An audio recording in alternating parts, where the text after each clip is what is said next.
About 50 years ago, an astronaut returning from the moon experienced things that he couldn't find a scientific explanation for. So, with some colleagues, he launched a new science focused on the mind and how it works in the body and across space and time. It's the field of Noetics, where the tools of modern science are used to help us understand how what we think and feel affects us and the world around us. Now, this is Dr. Ruth Miller's Noetic Moments from the studios of KXCR Community Radio in Florence, Oregon.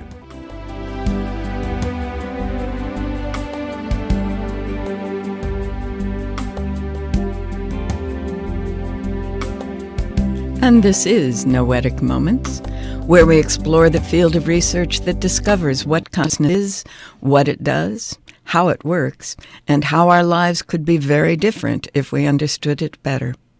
I'm Ruth Miller, a longtime student of consciousness, cybernetics, and anthropology, and through this series of programs, I'm introducing some of the people whose work has defined this field of research, and I'm explaining some of their ideas and experiments. I'll also explore some relevant news items and answer questions that you, the listeners, send to my email address, ruth@noeticmoments.org. Noetic, by the way, is spelled Noetic, moments.org. In the world of medicine and psychology, consciousness is typically defined as being awake and aware, knowing what's going on around us. But in the field of noetics, consciousness is much, much more. It's the processes and products of mind that are in our awareness and outside of it. It's those profound human experiences that can shape our lives, and ultimately, as the research unfolds, consciousness is increasingly understood to be what connects all of us. So far in this series, we've looked at a number of models of what consciousness is and how it works. We started with the first analysts to explore the mind scientifically, Sigmund Freud and Carl Jung, who found that much of what goes on in the mind is not in our normal awareness. It is, in fact, unconscious. And Jung went on to suggest that not only is it in our individual unconscious, but that there is a collective mind that affects our individual experience. Those models, mostly the individual models, were being used heavily through the 50s and into the 60s, and Charles Tart in the 1960s described various states of consciousness in which different information and different activities are accessed. During those same years, Julian Jaynes related consciousness to the separation of right and left hemispheres, each with its own activity in the brain. At the same time, a number of field models were developed, trying to explain how it is that mind affects and is affected by the body and other things faster than nerve signals can travel. Kurt Lewin offered fields that related to social systems and structures. Rupert Sheldrake offered the idea of the biological morphic generation being a field that affects many species, not just individual species.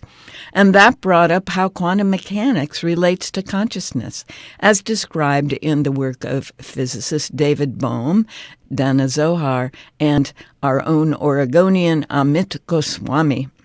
And since quantum mechanics tells us that matter emerges from fields, we looked again at Jung's collective consciousness, which has been called the noosphere by Teilhard de Chardin, and the global brain by Peter Russell, who was focusing on the electronic basis for it, and Ervin Laszlo, who looked at the fields behind the fields, as we talked about last week.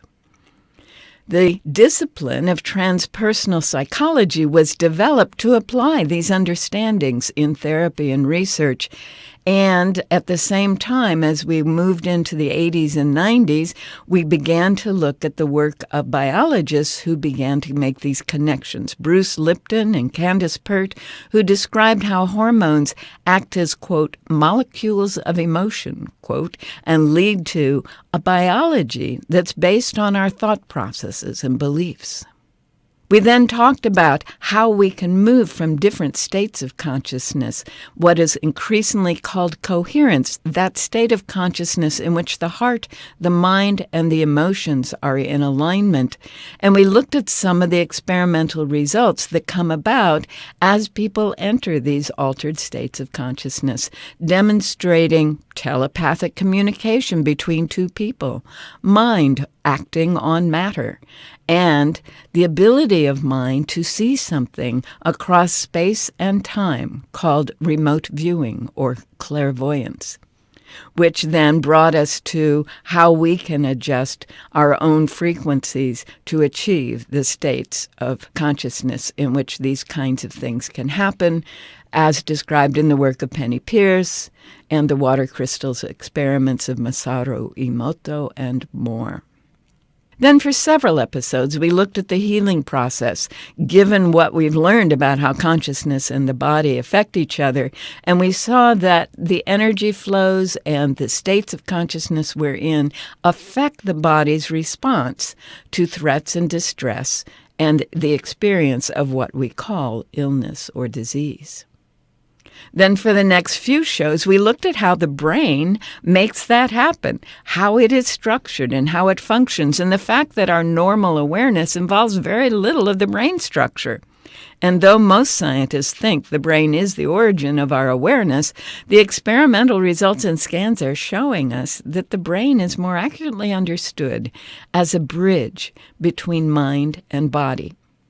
And then we had demonstrations that a person's mind continues to function even when the body, the brain and the heart, have ceased, flatlined, been declared dead. Not only proof of awareness when the body is in that flatlined state, but more and more demonstrations of communication with minds following clinical death. You can catch up on these past shows on the KXCR.net archives. You'll need to click on that little cloud up on the banner at the top of the screen. And on our website, www.noeticmoments.org, where you'll also find links to the clips and books and authors that I mentioned during the show. Today, we're going to continue this area of research, exploring understandings of what consciousness is that makes these literally thousands of documented and in some cases very carefully controlled experiments possible. I'm going to draw on the work of an early scientist in this field, the man who wrote The Science of the Paranormal back in the 70s and 80s, and have him tell you a little bit about what that science is here in this video clip of Florence at work.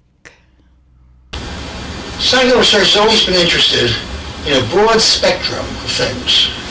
Jan Ehrenwald pointed out years ago that when you talk about the main interest of psychoresearch, you were talking about people having information they had no right to have, that they couldn't possibly have. And that this fell in itself into a spectrum. On the one hand were what he called the need-determined things. They were things where somebody or something had a need to communicate, and sensory communication was blocked, and a purposeful, meaningful message was given, and the recipient saw it as very important and either went into action or wished they could. That's on the one extreme. The classic example of that is an incident that happened before World War II. A woman living on the East Coast had a son in the Navy in Hawaii. One day while she was preparing supper, she looked up and he came into the room, dripping wet, with a big scar on his bleeding from his forehead. He said, "Mom, I'm terribly sorry. I never wanted to do this to you." And disappeared. And 3 days later, she got a telegram. He had fallen off the deck of an aircraft carrier, hit his head on a cable going down the anchor chain, and drowned. That's the kind of experience that psychoresearch has been classically interested in. But on the other end of the spectrum is what Ehrenwald called not need-determined, but flaw-determined, error-determined things. It seems to happen not with no particular meaning, as if a bunch of nerve fibers sort of fired off by mistake or were napping at their job. It's like when people guess cards. Guess what's the correct card that's being hidden there. And they don't know if they got it right or they got it wrong. Eventually, in many experiments, it's shown that they guessed more cards correctly than they could have by chance. There was something going on there. There was some ESP, some telepathy, but it was a different kind. It wasn't regarded as important by the recipient. There seemed no message in it. There didn't seem to be very much meaning in it. These are the flaw-determined. Now, we have a very good science of studying the flaw-determined things. Ryan taught us how to guess cards like mad, and now we use random numbers, and we can guess them and use them. They don't tell us anything very much. And then we know it happens more often when you have kind of minus functions of ego, like REM sleep, or things of this kind. They don't seem to mean very much. But on the other side, on the big need-determined things, we really haven't made a science. There are a lot of reasons for this. One is, it seems very difficult to work with. You can't do them in a laboratory, and parapsychologists as well as other scientists are much happier in laboratories. They feel more secure. It's their own turf. They're in control of things. If something happens they don't like it, they can erase the data. They're very safe there in laboratories. And these don't happen in laboratories. And they don't seem to happen according to any rule. They sort of seem to hop around, as they say. People feel it's hard to do science. And for they scare people. They seem to have such big implications, and they do. So LeShan, speaking to a group who call themselves the Parapsychology Foundation, is helping them to understand the nature of the science that has been emerging around these fundamental and strange, as he said, not supposed to happen experiences. The distinction that he makes between need-determined communication or experiences and flaw-determined experiences is the difference between communication between minds and ability to access information about objects. Two entirely different things. And one of the points that he makes in his book, The Science of Paranormal, is that if communication can happen between mind, it doesn't matter where that mind is located and whether it's even in a body, which would help to explain his example of the young man showing up in his mother's kitchen at the moment that he has passed away. Now, LeShan was by no means the only person doing research in this field. There are many others, but I want to give you an opportunity to hear from the woman that's managing the project at the Institute of Noetic Sciences right now on the ways we can apply scientific methods to understand what's actually happening when communication is occurring between minds where one of those minds is no longer in a body. Now, we don't know really what is happening. LeShan says it could be telepathy. It is mind receiving information from other mind. And that is what is interesting here. So I'm going to let Helane Wabe talk to you about her experience and her experiments. I was very fortunate to receive a National Institute of Health's grant and discovered incredible things about how the way we perceive our symptoms, our discomfort in our body can really be shifted from the practice of meditation. So that was really incredible work. In parallel, I have a fascinating background with, as you said, experiencing or as an experiencer. I went to my first seance when I was 10 years old, actually at my grandparents' house. And I come from a long line of individuals who do something that we call channeling. And so I witnessed my grandmother doing this, my uncle, everybody in my mom's side of the family has some capacity to channel, and I can talk a lot more about how I define that and what that means exactly.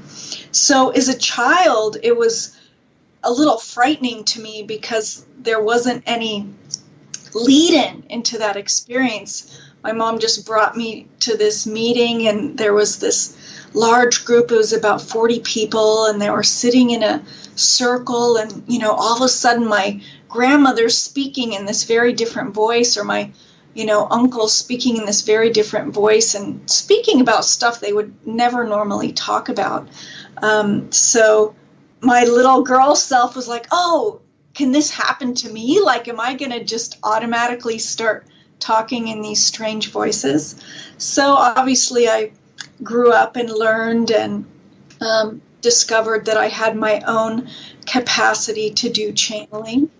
And that really supported me in so many ways personally, and has, supported my life greatly. And yet, with my clinical background and academic background, that was completely taboo. And so I kept those two aspects of my life very, very separate.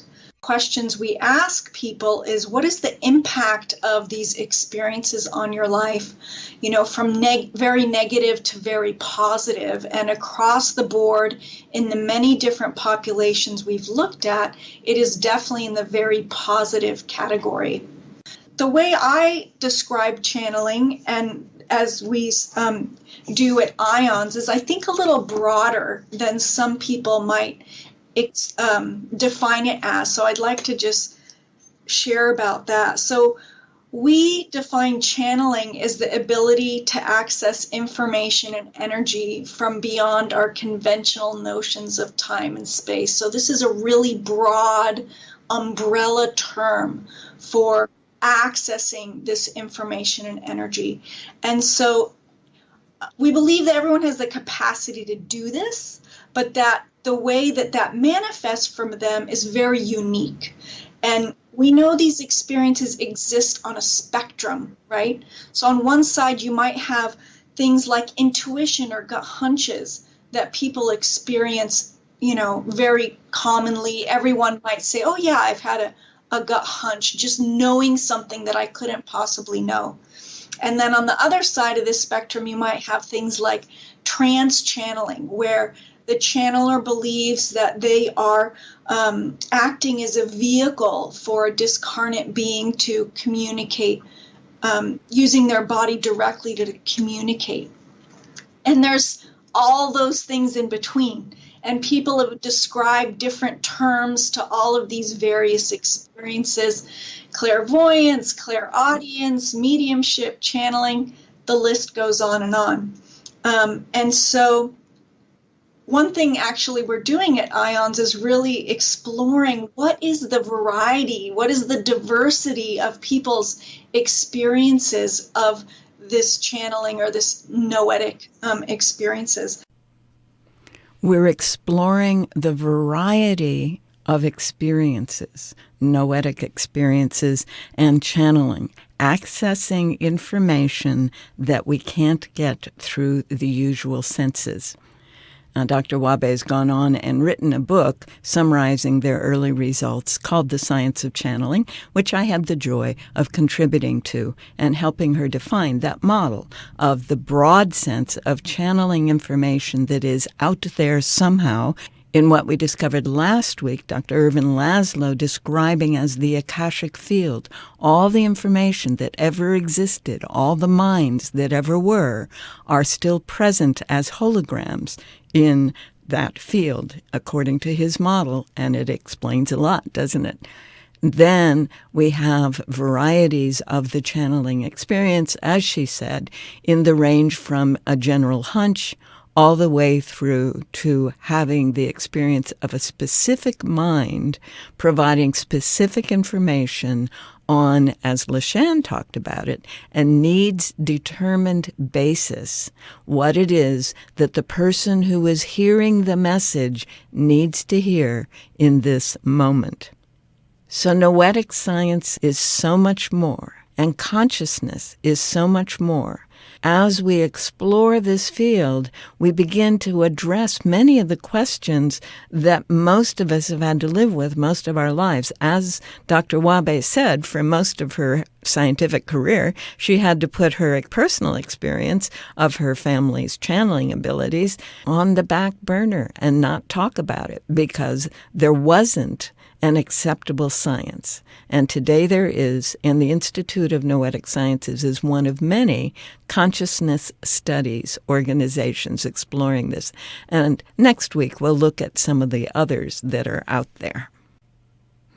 All right, I would like to give you an introduction to that book that I mentioned, Helane Wabe. Now, Wahbeh.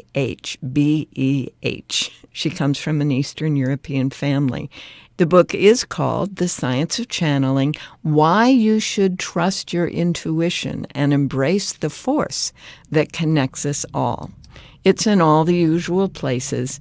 And to give you a sense of what it says, in the last few decades, we have witnessed extraordinary expansion in our understanding of the mind-brain relationship and the nature of consciousness.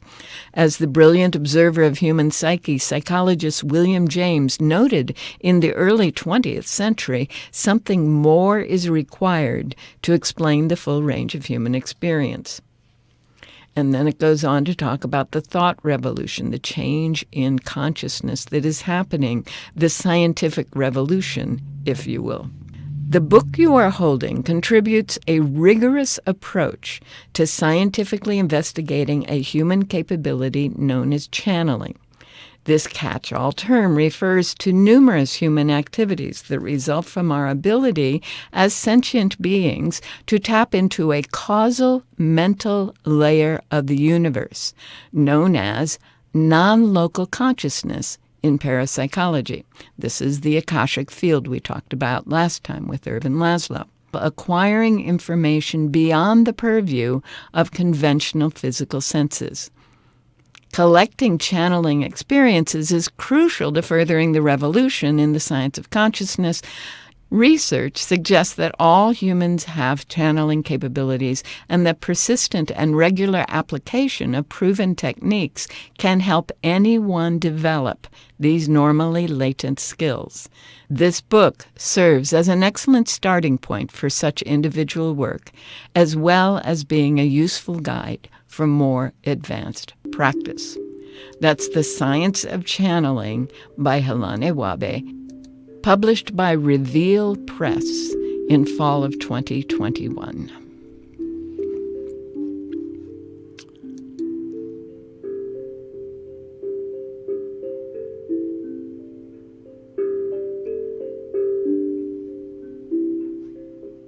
If you just tuned in, you are listening to Noetic Moments on KXCR 90.7 on the FM dial and streaming on KXCR.net.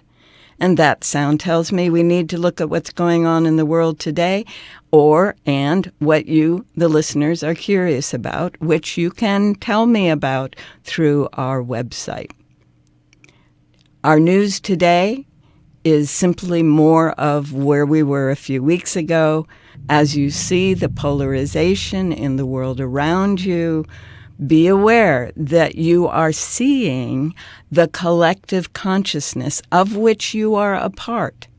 If we see polarization in a unified field called the mind, that tells us that we need to shift from thinking that there is one side or another. There is one set of facts that are accurate and another set of facts that are not accurate.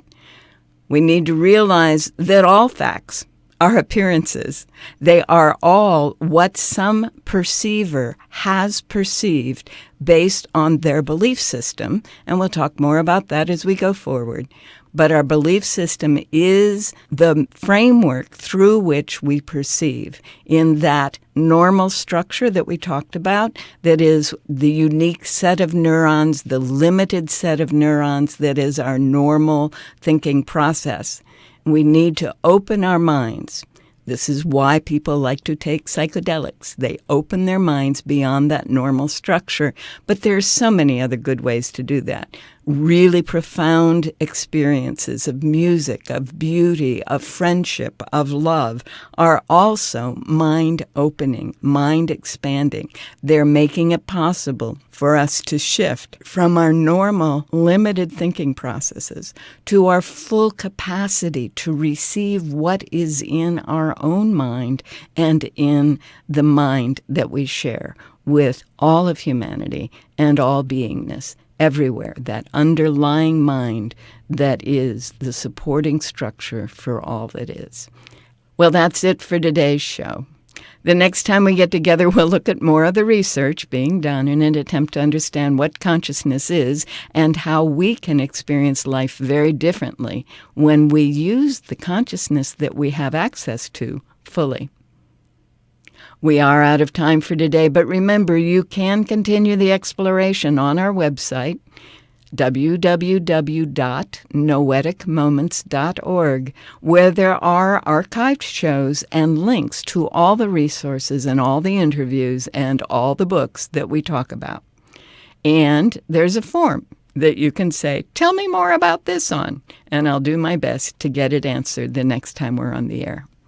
For now, thanks for joining me here on Noetic Moments at KXCR Community Radio, 90.7 FM in Florence, Oregon. And have a wonderful week.